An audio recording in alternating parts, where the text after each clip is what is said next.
नमस्कार, आप देख रहे हैं देश की बात और मैं हूं नगमा। इस वक्त ये खबर आई है कि 43 मोबाइल ऐप्स पर पाबंदी लगा दी है सरकार ने। ये पहले जो पाबंदी लगी है उसके अलावा 43 मोबाइल ऐप पर पाबंदी लगाई गई है, जिसमें कई डिलीवरी ऐप हैं जैसे कि लालामूव, इस पर भी रोक है, अली पे, कैशियर पर भी रोक लगाई गई है और खबर है कि अली एक्सप्रेस पर भी रोक लगाई गई है। मेरे साथ मेरी सहयोगी नीता शर्मा इस पर मौजूद हैं और जानकारी के साथ।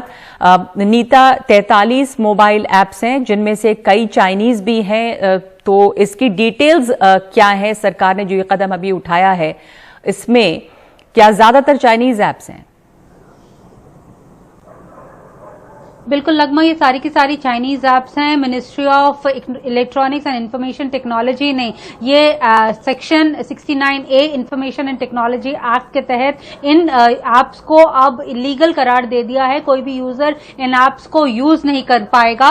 मिनिस्ट्री ऑफ इलेक्ट्रॉनिक्स का कहना है कि इस एक्शन से वो भारत की सोवरेनिटी और इंटीग्रिटी को बहाल करने में कामयाब हुआ है, क्योंकि ये जो ऐप्स थी, ये डेटा जो है वो शेयर कर रही थी चाइनीज वहां पे जो ऐप्स है, क्योंकि सर्वर्स इनके वहां पर हैं। ये ministry of defence, ministry of home affairs and intelligence agencies से उन्हें लगातार इनपुट्स मिल रहे थे। उसके बाद ये जो 43 ऐप्स हैं ये बैन की गई हैं। इससे पहले जून में भी 59 ऐप्स बैन की गई थी और सितंबर 2 को भी 118 ऐप्स जो हैं वो बैन की गई थी। तो ये लगातार कार्रवाई है जो मिनिस्ट्री ऑफ इलेक्ट्रॉनिक्स की तरफ से जो की जा रही है, क्योंकि जैसे जैसे ऐप सामने आती जा रही है, जैसे आप कुछ नाम ले रही थी, इनमें से कई ऐसी ऐप्स हैं जो डेटिंग ऐप्स हैं, कई सिंगल्स ऐप्स हैं, कई अलीबाबा एक्सप्रेस की ऐप्स हैं, साथ में शॉपिंग ऐप्स हैं। ये सभी की सभी ऐप्स जो हैं वो फिलहाल अब बैन कर दी गई हैं। अब आप इनका भारत में इस्तेमाल नहीं कर पाएंगे। इसमें जो पहले 59 ऐप्स बैन की गई, उसके पहले भी ऐप्स बैन की गई, उसमें कई गेमिंग ऐप थी और अलग तरह की। इसमें जैसे आपने अली एक्सप्रेस का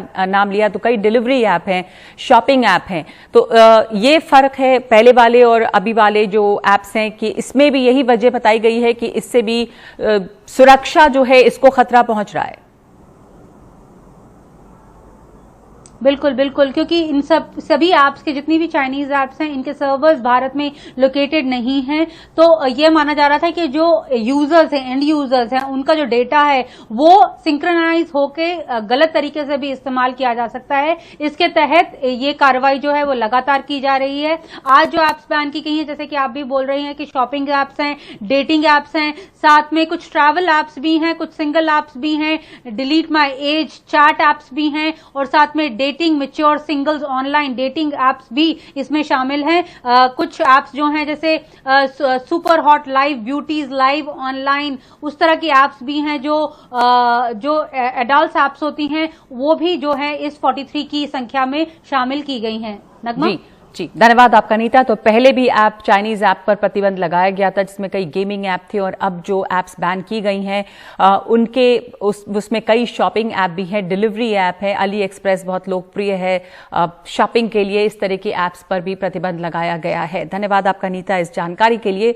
और अब आगे बढ़ते हैं और कोरोना की स्थिति पर बात करते हैं, जिस पर प्रधानमंत्री ने आज मुख्यमंत्रियों के साथ मीटिंग की है और इसमें तमाम मुख्यमंत्रियों से प्रधानमंत्री ने अपडेट लिया है। प्रधानमंत्री मोदी ने कहा है कि वैक्सीन कब आएगी इसका समय हम तय नहीं कर सकते, ये वैज्ञानिकों के हाथ में है।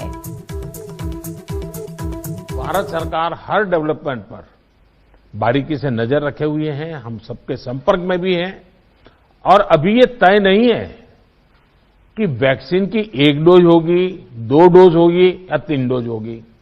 ये भी तय नहीं है कि इसकी कीमत कितनी होगी, उसकी कीमत कितनी होगी, ये कैसी होगी।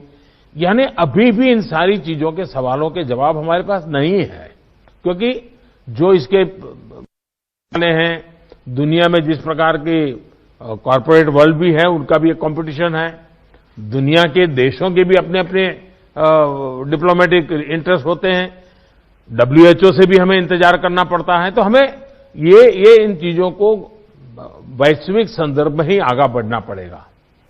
और प्रधानमंत्री मोदी ने तमाम मुख्यमंत्रियों से एक स्टेटस रिपोर्ट ली कि कहां पर किस तरह की योजना बन रही है। जब हरियाणा के मुख्यमंत्री खट्टर बात कर रहे थे तो प्रधानमंत्री ने उन्हें बीच में टोककर कहा कि राज्य में कोरोना रोकने की योजना क्या बनी है, आगे कैसे बढ़ेंगे, ये बताएं। एक संतोषजनक ऐसा मान सकते हैं। जहां तक कॉन्टैक्ट ट्रेसिंग की बात है, हमारा सारा फोकस 24 घंटे से ये आंकड़े तो अभी हमारे सामने प्रस्तुत किए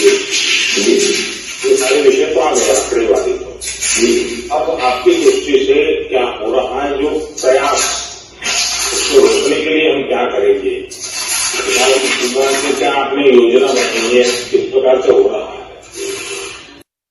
तो तमाम प्रधानमंत्रियों के साथ, तमाम मुख्यमंत्रियों के साथ प्रधानमंत्री नरेंद्र मोदी की बात हुई है और तमाम मुख्यमंत्रियों ने अपने राज्यों की स्थिति को सामने रखा है। मेरे साथ हिमांशु शेखर मेरे सहयोगी मौजूद हैं। अब हिमांशु, जो मुख्यमंत्रियों ने जानकारी दी है उसमें किस तरह की समस्याओं की चर्चा की है? जैसे अरविंद केजरीवाल दिल्ली के मुख्यमंत्री ने प्रदूषण के बारे में बात की। गहलोत ने बताया है कि वो संख्या बढ़ा रहे हैं टेस्टिंग की। ममता बनर्जी जो हैं उन्होंने पैसे की बात की है। तो तमाम मुख्यमंत्रियों की अपनी अपनी मांगे या समस्याएं भी रही हैं इसमें। जी, निश्चित तौर पर अरविंद केजरीवाल ने प्रधानमंत्री से यह भी गुजारिश की है कि केंद्र सरकार के अधीन जितने भी अस्पताल हैं दिल्ली और एनसीआर इलाके में, उसमें कम से कम 1000 आईसीयू बेड्स को कोरोना पीड़ित जो मरीज हैं उनके लिए रिजर्व किया जाए। ये मांग आज केजरीवाल ने की और कहा है कि और भी ज्यादा आईसीयू बेड्स की जरूरत होगी अगर हालात काबू में नहीं आते आने वाले दिनों में। दूसरी बात केजरीवाल ने यह भी कही है कि जो तीसरा वेव दिल्ली में आया है राजधानी में, उसकी एक बड़ी वजह प्रदूषण है और प्रदूषण की सबसे बड़ी वजह पराली जलाने की जो एक प्रक्रिया है पंजाब और उसके आसपास के राज्यों में जो किसान पराली जलाते हैं, उससे निपटने के लिए भी भारत सरकार को जल्दी से और सख्ती से पहल करने की जरूरत होगी।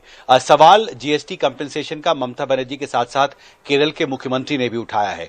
उद्धव ठाकरे ने कहा कि मौजूदा परिस्थिति में जो राजनीतिक गतिविधियां हैं उनको सीमित करने की एक कोशिश, एक पहल केंद्र सरकार को करनी चाहिए, क्योंकि राजनीतिक गतिविधियों की वजह से जो स्थानीय प्रशासन है उस पर दबाव बढ़ता है।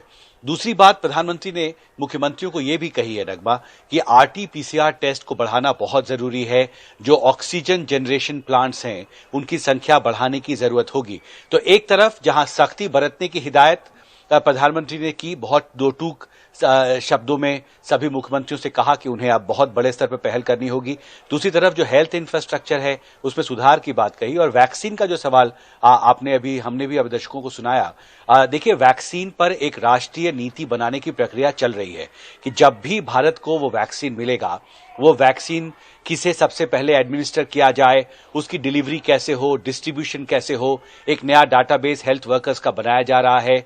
उसको स्टोर करने के लिए कोल्ड चेन्स की जरूरत होगी, उसको कैसे ढांचा को मजबूत किया जाए, एडमिनिस्टर वैक्सीन को कौन करे, उसके लिए मैन पावर को ट्रेन करने की जरूरत होगी, क्योंकि करोड़ों लोगों को वैक्सीन देने की प्रक्रिया शुरू करने की बात हो रही है। तो वैक्सीन डिलीवरी से लेकर कोरोना के संक्रमण को रोकने, कोरोना से लड़ने, और एक महत्वपूर्ण बात मुझे लगता है जो सबसे महत्वपूर्ण मैसेज प्रधानमंत्री ने दिया कि कुछ लोग अब ये सोचते हैं कि वायरस कमजोर पड़ता जा रहा है क्योंकि 80-85 लाख लोग जो हैं वो रिकवर हो चुके हैं। ऐसा सोचना बिल्कुल गलत होगा और हम किसी भी तरह से ढिलाई अभी एफोर्ड भारत नहीं कर सकता इस जंग में। नगमा जी, शुक्रिया आपका हिमांशु। तमाम मुख्यमंत्रियों ने अपने राज्यों की स्थिति का ब्यौरा दिया है और साथ ही बताया है कि आगे का रोड मैप क्या है। दिल्ली के उप मुख्यमंत्री मनीष सिसोदिया ने एनडीटीवी से बातचीत में ये कहा है कि जब तक वैक्सीन नहीं आती है दिल्ली के स्कूल बंद रहेंगे और बाजारों में भीड़ अगर बढ़ी तो सख्ती की जाएगी। बाजार की तस्वीरें आप देखिए, कोई भी बाजार का नाम मैं ले लूं, इतनी भीड़ है। आपने 2 बाजार बंद किए लेकिन पता नहीं किस दबाव में आके फिर उसको भी खोल दिया। तो वहां पे कैसे एहतियात बरतने के लिए कितनी सख्ती कर रहे हैं? नहीं, एहतियात बरतने के लिए सख्ती हो रही है, लोगों से अपील भी की जा रही है, लोगों के ऊपर सख्ती भी की जा रही है। जो आपने कदम बताए वो अभी हमने भारत सरकार को लिखा है कि आवश्यकता पड़ने पर अगर कहीं किसी मार्केट में स्थिति बनती है और वहां रेगुलेट नहीं हो पाती है भीड़ और वहां पे केसेस भी बढ़ते हैं तो उसको हम उस पे एक्शन ले सकें, उस मार्केट पे उसकी परमिशन दें। तो अभी भारत सरकार की ओर से उसकी मंजूरी नहीं आई है।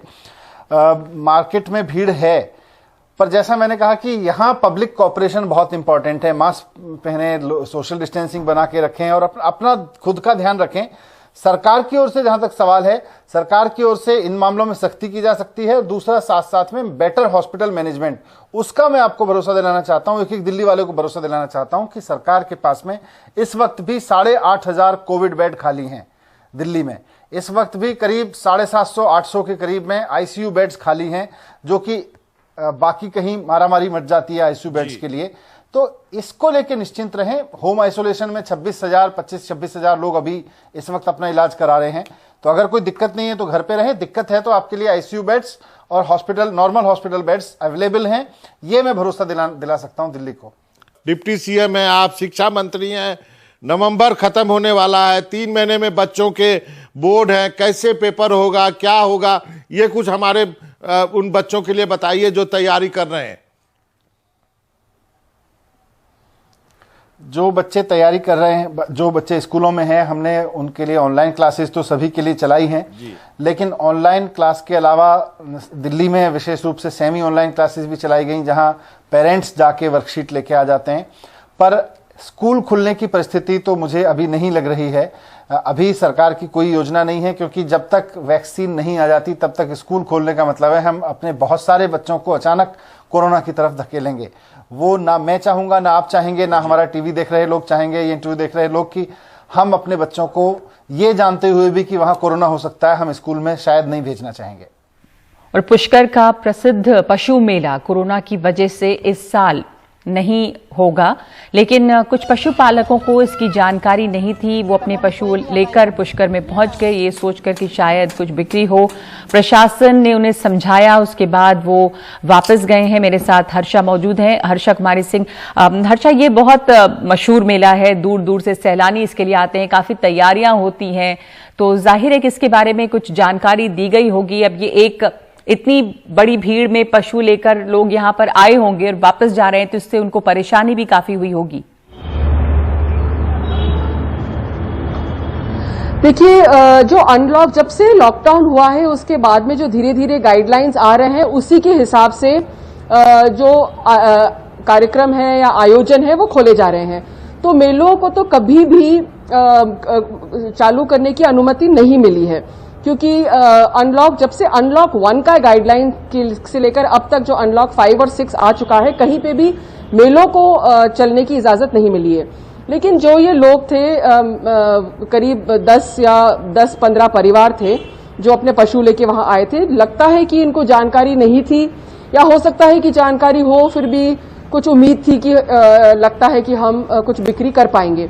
लेकिन अब हाल फिलहाल में ही 3 दिन पहले धारा 144 भी लग गई है, तो कोई भी बड़े आयोजन नहीं कर सकते हैं। सामाजिक जैसे शादियां वगैरह हैं, उनमें भी समय नंबर जो सीमा है लोगों की, वो भी तय कर गई है। और इसलिए जो उनको देख के कि भाई अगर वो वहां पे मेला, वो बैठ जाएंगे वहां पे तो और भी लोग आ जाएंगे, इसलिए प्रशासन से हमने बात की। उन्होंने कहा कि शायद इनको जानकारी नहीं थी, वो चाह रहे थे कि हो सकता है कुछ बिक्री हो जाए पशुओं की, वो कुछ पैसे कमा लें, लेकिन क्योंकि सरकार की गाइडलाइंस हैं इस तरह की, तो उनको समझाइश करके उनको वापस भेज दिया गया है। और फिर उन्होंने ये भी बताया कि अब फरवरी में जैसे दरगाह शरीफ में जो उर्स है वो भी होना है, लेकिन फिलहाल क्योंकि सामाजिक कार्यक्रम और धार्मिक आयोजन नहीं हो सकते हैं, तो फिलहाल उसमें जब तक गाइडलाइन नहीं आते तो उर्स भी उनको अजमेर प्रशासन कह रहा है कि शायद वो भी नहीं होगा।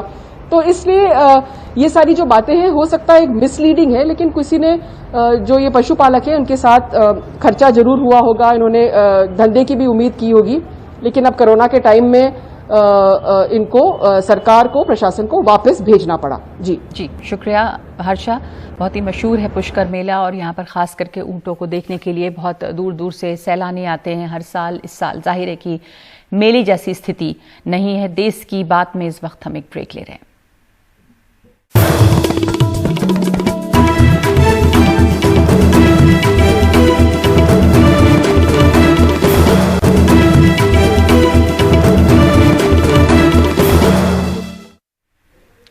दिल्ली में बढ़ते प्रदूषण को लेकर आम आदमी पार्टी जहां पराली के मुद्दे पर याचिका दाखिल कर रही है, तो भाजपा के नेता बाहरी दिल्ली के गांव में पराली खोज रहे हैं। वहीं दिल्ली वालों के सामने एक तरफ कोरोना और दूसरी तरफ प्रदूषण का खतरा है। देखिए ये रिपोर्ट। दिल्ली में प्रदूषण के बढ़ते ही सरकार को पराली की चिंता सताने लगती है। इस बार दिल्ली सरकार ने पराली से खाद बनाने का एक अभियान चलाया। दावा किया कि दिल्ली की पराली से खाद बनाई जा रही है और आरोप लगाया कि पड़ोसी राज्यों में जलने वाली पराली के चलते ही दिल्ली का प्रदूषण बढ़ता है। यही नहीं, दिल्ली सरकार ने एयर क्वालिटी मैनेजमेंट कमीशन में एक याचिका तक लगा दी है। हम इस कमीशन के सामने जो पिटीशन सरकार ने लगाया है, हमने इसी उम्मीद से लगाया है कि आज हमारे पास एक सस्ता और फायदेमंद सलूशन उपाय सामने है।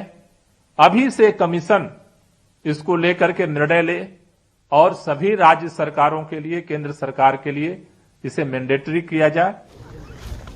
वहीं बीजेपी के नेता लग्जरी गाड़ियों के काफिले के साथ बाहरी दिल्ली के गांव में पराली तलाशते दिख रहे हैं। पराली के ढेर दिखाते बीजेपी के नेता कहते हैं कि गांव में पराली ऐसे ही पड़ी है तो दिल्ली सरकार ने खाद कहां से बना ली है। जब दिल्ली के मुख्यमंत्री साहब ने टीवी पर और हर जगह विज्ञापन बड़े बड़े दिए कि हमने डिकम्पोजर पूसा का इस्तेमाल किया और पराली को खाद बना दिया, खेतों में फसल लहलहा रही है, किसानों को मौज हो रही है, और जो किसानों का दर्द जब असलियत में हमें यहाँ आकर पता लगा तो जैसा अभी सहरावत जी बता रहे थे, ये देखिए पराली का ढेर लगा हुआ है। तो अभी जब मैंने पूसा में पता किया तो उन्होंने 1 पैसे का डिकम्पोजर परचेज ही नहीं किया। ये हालात, और ये देखिए अब इसी मुद्दे को लेकर बीजेपी केजरीवाल के घेराव करने की योजना बना रही है, लेकिन दिल्ली सरकार और बीजेपी के आरोप प्रत्यारोपों के बीच दिल्ली का AQI 350 बना हुआ है,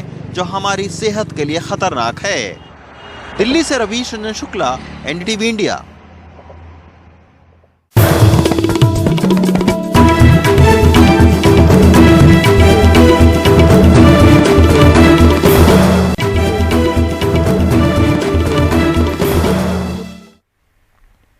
मध्य प्रदेश में लगातार बाघों की मौत हो रही है, जिससे टाइगर स्टेट के तमगे पर खतरा मंडराने लगा है। वन मंत्री अचानक बांधवगढ़ पहुंचे और अफसरों के साथ बैठक हुई है।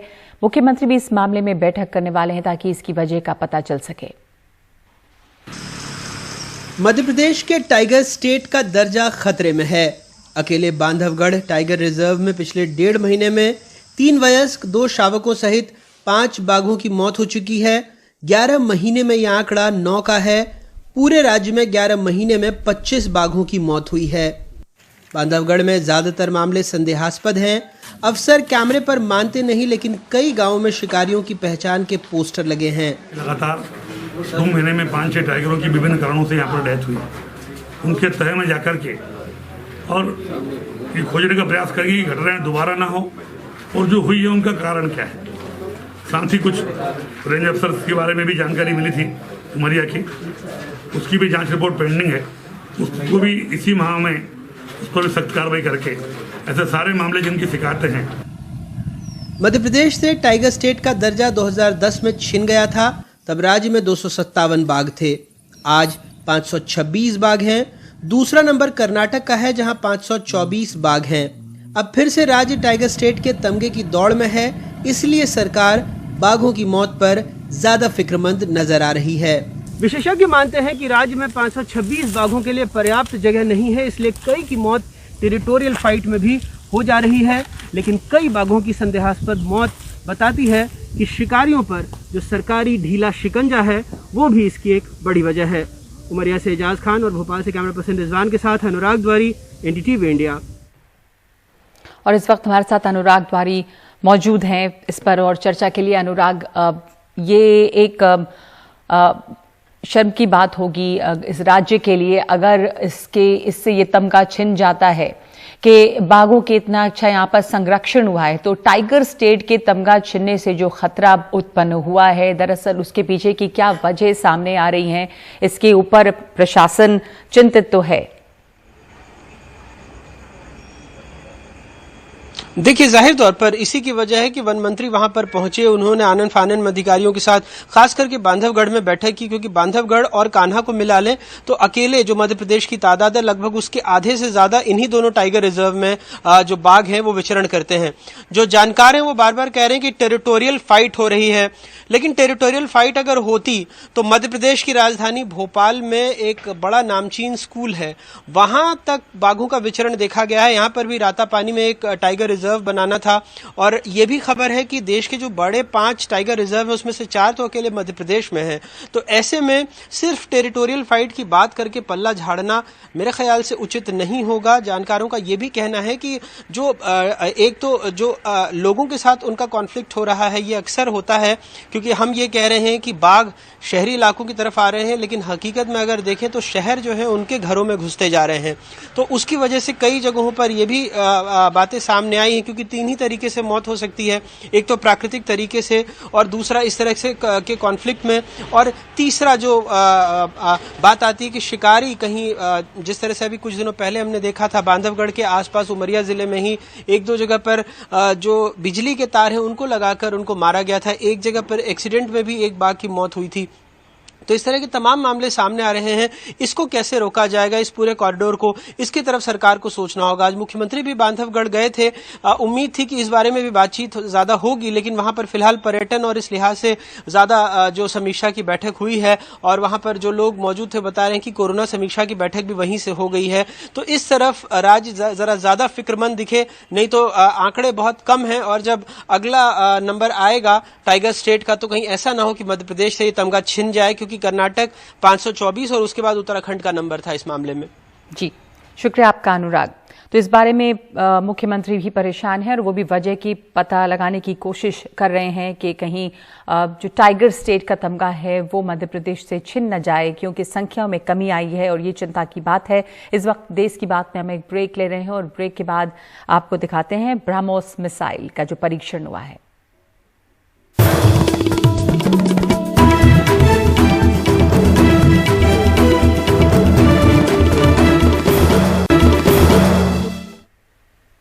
पूर्वी लद्दाख में चीन के साथ जारी तनातनी के बीच आज से सेना ब्रह्मोस क्रूज मिसाइल के कई टेस्ट करने जा रही है ताकि इसकी मारक क्षमता की और इसके और घातक किया जा सके। चीन के साथ तनाव को देखते हुए पहले ही इस मिसाइल को लद्दाख और अरुणाचल प्रदेश में बॉर्डर पर तैनात किया जा चुका है।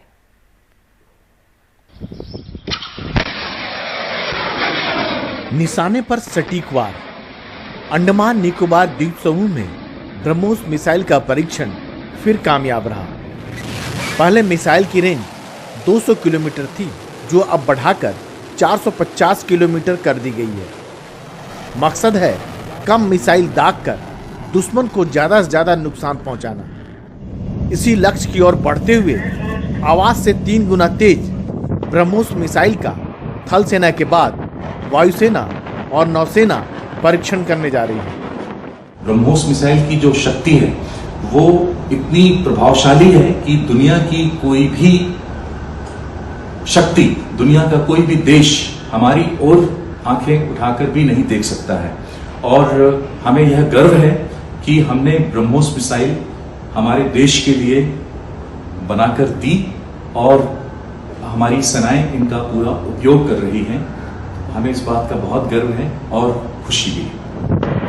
3 टन वजनी ब्रह्मोस मिसाइल को जमीन से, पानी के जहाज से, पनडुब्बी से या विमान से भी छोड़ा जा सकता है।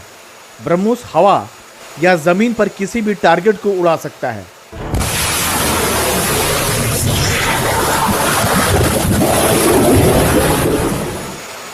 हाल ही में लड़ाकू विमान सुखोई से ब्रह्मोस मिसाइल का सफल परीक्षण किया गया। इस दौरान सुखोई में हवा में ईंधन भी भरा गया, जिससे उसकी रेंज और भी बढ़ गई। जानकारों के मुताबिक किसी भी पड़ोसी देश के पास इस टक्कर का कोई मिसाइल नहीं है। पाकिस्तान के बाबर मिसाइल के मुकाबले ब्रह्मोस 18 गुना ज्यादा ताकत से अचूक वार करता है। आज के दौर में किसी भी युद्ध में मिसाइल वो सबसे घातक हथियार है जो दुश्मन को अधिक से अधिक नुकसान पहुंचा सकता है। ब्रह्मोस एक ऐसा मिसाइल है जिससे बच पाना दुश्मन के लिए काफी मुश्किल है। यही वजह है कि चीन के साथ तनातनी के दौर में भारत अपनी मिसाइलों को युद्ध में इस्तेमाल के लिहाज से परखने में जुटा है। ब्रह्मोस का नया परीक्षण उसी कड़ी में ताजा कोशिश है ताकि अपनी सरहदें महफूज रह सके। नई दिल्ली से राजीव रंजन, एनडीटीवी इंडिया। तो अपनी सरहदों को महफूज रखने के लिए और साथ साथ चीन के साथ जो लगातार पूर्वी लद्दाख में तनातनी बनी हुई है उसे देखते हुए ब्रह्मोस मिसाइल का परीक्षण और साथ साथ इसकी घातक क्षमता को बढ़ाने की जो कोशिश हो रही है वो बहुत महत्वपूर्ण है। देश की बात में अभी इतना ही। नमस्कार।